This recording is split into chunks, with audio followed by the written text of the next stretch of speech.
ಜ್ಞಾನದಾತ, ಸಂವಿಧಾನವನ್ನ ದೇಶಕ್ಕೆ ಕೊಟ್ಟು ವಿಶ್ವಜ್ಞಾನಿ ಬಾಬಾ ಸಾಹೇಬ್ ಅಂಬೇಡ್ಕರ್ ಅವರ ಸವಿನೆನಪಿನಲ್ಲಿ ಚಾರಿತ್ರಿಕ ಕೋರಮಂಗಲದ ಚೆನ್ನಿಗರಾಯನನ್ನು ಸ್ಮರಣೆ ಮಾಡ್ತಾ ಲಕ್ಕೇನಹಳ್ಳಿ ಗ್ರಾಮದಲ್ಲಿ ಅತ್ಯಂತ ಪ್ರಾಚೀನವಾದಂತ ಒಂದು ಡಿಜಿಟಲ್ ಗ್ರಂಥಾಲಯವನ್ನು ಉದ್ಘಾಟನೆ ಮಾಡಿದ್ದೀರಿ. ಜ್ಞಾನ ನಿಜವಾದ ದೇವರಿದ್ದಂತೆ. ಸೊ ಇದ್ರ ಬಗ್ಗೆ ಒಂದೆರಡು ಅನಿಸಿಕೆ ಹಂಚ್ಕೊಳ್ಳಿ ಸರ್.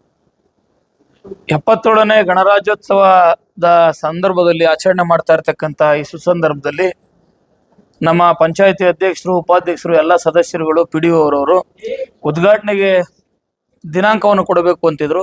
ನಾನು ಯೋಚನೆ ಮಾಡಿ ಭಾರತ ದೇಶಕ್ಕೆ ಸಂವಿಧಾನವನ್ನ ನಾವು ಅರ್ಪಿಸ್ಕೊಂಡು ಅದನ್ನ ಜಾರಿಗೆ ತಂದಂತ ದಿನದಂದು ಇವತ್ತು ಜಗತ್ತಿನ ಜ್ಞಾನ ಭಂಡಾರಗಳಾಗಿರ್ತಕ್ಕಂಥ ಗ್ರಂಥಾಲಯಗಳು ಉದ್ಘಾಟನೆ ಆದರೆ ಅದು ಸೂಕ್ತ ಅಂತ ಹೇಳಿ, ಬಹಳ ಅರ್ಥಪೂರ್ಣವಾಗಿರ್ತಕ್ಕಂಥ ದಿನದಂದು ಮಾಡಬೇಕು ಅಂತ ಹೇಳಿ ನಾನೇ ಒಂದು ಸದುದ್ದೇಶದಿಂದ 26ನೇ ತಾರೀಕಿಗೆ ಉದ್ಘಾಟನೆ ಮಾಡಿ ಅಂತ ಅಧ್ಯಕ್ಷರಿಗೆ, ಉಪಾಧ್ಯಕ್ಷರಿಗೆ, ಸದಸ್ಯರಿಗೆ ಹೇಳಿ ದಿನಾಂಕವನ್ನ ಕೊಟ್ಟಿದ್ದೆ.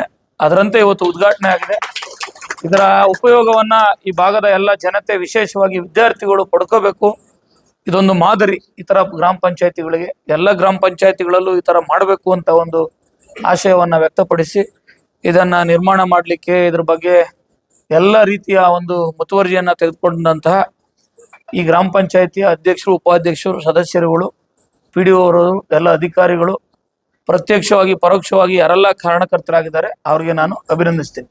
ತಮ್ಮ ನಿಧಿ ವತಿಯಿಂದ ಕನ್ನಡ ಸಂಸ್ಕೃತಿ ಇಲಾಖೆಯಿಂದ ಬಾಬಾ ಸಾಹೇಬ್ ಅವರ ಎಲ್ಲ ಬರಹಗಳ ಸಂಗ್ರಹ ಇದೆ.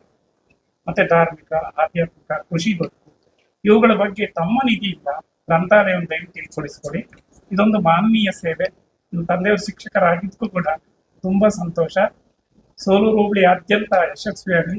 ಕರುನಾಡು ದೇವರ ಕೃಪೆ ತಮ್ಮ ದೊರೆಯಲಿ. ಧನ್ಯವಾದ. ಅರಿವಿನ ಕಡೆಗೆ, ಗುರುವಿನ ಕಡೆಗೆ ಮೊಬೈಲ್ ಬಿಡಿ, ಪುಸ್ತಕ ಇಡಿ ಅನ್ನೋ ಒಂದು ಘೋಷವಾಕ್ಯದೊಂದಿಗೆ ಪಂಚಾಯತಿ ಮತ್ತು ಸ್ಕೂಲ್ಗಳ ಸಹಯೋಗದೊಂದಿಗೆ ಅವರಿಗೆ ವಿದ್ಯಾರ್ಥಿಗಳಿಗೆ ಅವೇರ್ನೆಸ್ ಮೂಡಿಸಿ ಅತ್ಯುತ್ತಮ ಪುಸ್ತಕಗಳನ್ನು, ಸಾಹಿತ್ಯಗಳನ್ನು, ಕಾದಂಬರಿಗಳನ್ನು, ಪ್ರತಿ ಎಲ್ಲ ಪುಸ್ತಕಗಳನ್ನು ನಮ್ಮ ಗ್ರಂಥಾಲಯದಲ್ಲಿ TC, MPC, KS ಎಕ್ಸಾಮ್ ಬರೆಯೋರಿಗೆ ಪ್ರತಿಯೊಬ್ಬರಿಗೂ ಅತ್ಯುತ್ತಮ ಬುಕ್ಸನ್ನು ನಮ್ಮ ಗ್ರಂಥಾಲಯಕ್ಕೆ ಮಾದರಿ ಗ್ರಂಥಾಲಯ ಮಾಡಬೇಕು ಆ ರೀತಿ ಓಪನ್ ಮಾಡಿದ್ದೀವಿ. ಇನ್ನು ಮುಂದಿನ ದಿನಗಳಲ್ಲಿ ಬುಕ್ಸನ್ನು ಕೊಡೋದ್ರ ಮೂಲಕ ವಿದ್ಯಾರ್ಥಿಗಳಿಗೆ ತಿಳುವಳಿಕೆ ನೀಡೋದ್ರ ಮುಖಾಂತರ ಗ್ರಂಥಾಲಯ ಕಡೆಗೆ ವಿದ್ಯಾರ್ಥಿಗಳ ಜೊತೆಗೆ ಅಂತೇಳಿ ಒಂದು ಕಾರ್ಯಕ್ರಮ ಮುಂದೆ ಅರಿವು ಮೂಡಿಸ್ತಾರೆ. ಎಷ್ಟು ವೆಚ್ಚ ಇದು? ಈಗ ಬಿಲ್ಡಿಂಗು 15 ಲಕ್ಷ ವೆಚ್ಚ, ಇನ್ನೂ ಒಂದು 10 ಲಕ್ಷದ್ದು ಪೆಂಡಿಂಗಿದೆ. ಇಂಟೀರಿಯರ್ ಸ್ವಲ್ಪ ಆಗಬೇಕು, ಸ್ವಲ್ಪ ಅಮೌಂಟ್ ಇದೆ. ಗ್ರಾಮ ಪಂಚಾಯತಿ ಸಂಪೂರ್ಣ ನಿಧಿ ಗ್ರಾಮ ಪಂಚಾಯತಿ 15 ಲಕ್ಷ ಅಮೌಂಟಲ್ಲಿ ಮಾಡ್ತಾರೆ. ಸಂಪೂರ್ಣ ನಿಧಿ ಗ್ರಾಮ ಪಂಚಾಯತಿ ಹಾಕಿದ್ದು ನೋಡಿ ಸರ್. ಅದನ್ನೇ ಗ್ರಂಥಾಲಯ, ಡಿಜಿಟಲ್ ಗ್ರಂಥಾಲಯ ಕೂಡ ರೂಪುರೇಷೆಗೊಳ್ಳಬೇಕು ಅಂತ ಅದ್ರ ಬಗ್ಗೆ ಡಿಜಿಟಲ್ ಇವತ್ತಿನ ಯುಗಕ್ಕೆ ಡಿಜಿಟಲ್ ಗ್ರಂಥಾಲಯ ಬೇಕು. ಇವತ್ತಿನ ಜನ್ರೇಷನ್ಗೆ ಡಿಜಿಟಲ್ ಗ್ರಂಥಾಲಯ ಬೇಕು. ಆ ಒಂದು ದೃಷ್ಟಿ ಇಟ್ಕೊಂಡು ನಾವು ಡಿಜಿಟಲ್ ಗ್ರಂಥಾಲಯ ಮಾಡೋಕ್ಕೆ ಮೊದಲನೇ ಹೆಜ್ಜೆ. ಸಾರ್ವಜನಿಕರಿಗೆ ಏನಾದ್ರು ಚಾರ್ಜಸ್ ಇಲ್ಲ, no charges, free, no charges. ಇನ್ನು ನಾವೇ ಫ್ರೀ ಮೆಂಬರ್ಶಿಪ್ ಮಾಡ್ತೀವಿ ವಿದ್ಯಾರ್ಥಿಗಳಿಗೆ. ಪ್ರತಿ ಸ್ಕೂಲ್ಗೆ ಹೋಗಿ ಮೆಂಬರ್ಶಿಪ್ ಮಾಡಿಸಿ ಪ್ರತಿ ಇವ್ರಿಗೂ. ಆಮೇಲೆ ಆನ್ಲೈನ್ ಕ್ಲಾಸಸ್ ಇರ್ತವೆ. 2 ಸಂಸ್ಥೆಗಳು, ಒಂದು ನಮ್ಮ SIRD ಅಂದರೆ RDPR ಸಂಬಂಧಪಟ್ಟಂಗೆ, ಮತ್ತು ಇನ್ನೊಂದು ಪ್ರೈವೇಟ್ ಒಂದು ಸಂಸ್ಥೆ, ಅವರು CMC ಸಂಸ್ಥೆಗಳು ಶನಿವಾರ ಮತ್ತು ಭಾನುವಾರ ಆನ್ಲೈನ್ ಕ್ಲಾಸಸ್ ವಿದ್ಯಾರ್ಥಿಗಳಿಗೋಸ್ಕರ ಇರ್ತದೆ.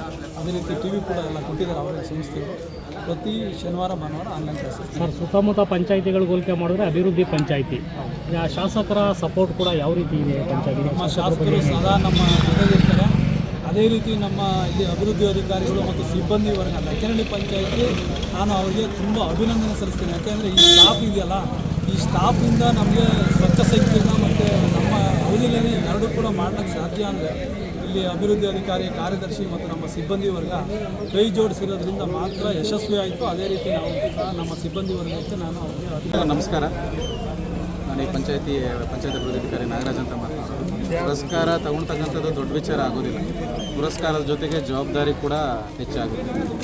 ಪುರಸ್ಕಾರವನ್ನು ತಗೊಂಡು ಅದಕ್ಕೆ ಮತ್ತೊಂದು ಗ್ರಾಮ ಪಂಚಾಯತಿ ಮಾದರಿ ಆಗಬೇಕಂತಕ್ಕಂಥದ್ದು. ಗಾಂಧಿ ಗ್ರಾಮ ಪುರಸ್ಕಾರ ಪಡೆದಿರ್ತಕ್ಕಂಥದ್ದು ನನ್ನೊಬ್ಬನ ಅಥವಾ ಒಬ್ಬರ ಸಾಧನೆ ಅಲ್ಲ.